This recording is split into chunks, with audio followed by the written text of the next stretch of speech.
నమస్కారం, welcome to Suman TV. నేను గీతాంజలి. మన ప్రపంచం టెక్నాలజీ వైపు అద్భుతమైన అభివృద్ధిని సాధిస్తోంది. రోబోటిక్స్, ఏఐ వంటి పరిజ్ఞానాలు వేగంగా ముందుకు సాగుతున్నాయి.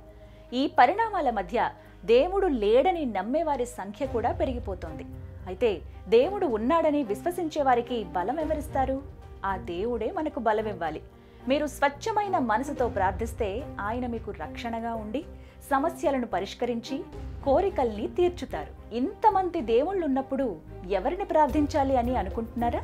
యద్భావం తద్భవతి అంటే మన భావన ఎలా ఉంటుందో మనకు దేవుడు అలా కనిపిస్తాడు అని.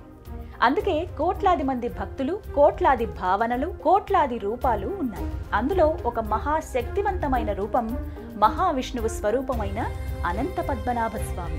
అనంత పద్మనాభ స్వామి అంటే కేరళ మాత్రమే కాదు, మన హైదరాబాద్ సమీపంలో శంషాబాద్కు కేవలం 24 కిలోమీటర్ల దూరంలో కొత్తూరు మండలం పెంజర్ల గ్రామంలో స్వయంభూ అనంత పద్మనాభ స్వామి ఆలయం ఉంది. ఈ స్వామి సుమారు 800 సంవత్సరాల క్రితం స్వయంభూ రూపంలో వెలిశారు. 2025 ఫిబ్రవరి 23న ఆలయ అభివృద్ధి పనులు పూర్తి చేసి భక్తుల దర్శనార్థం దేవాలయాన్ని బి అనితారెడ్డి గారు మరియు శ్యామ్ సుందర్ రెడ్డి గారు పునరుద్ధరించారు. ఈ ఆలయంలో ఉన్న స్వామి మహాశక్తివంతమైన స్వామి, మహిమలు కలిగిన స్వామి.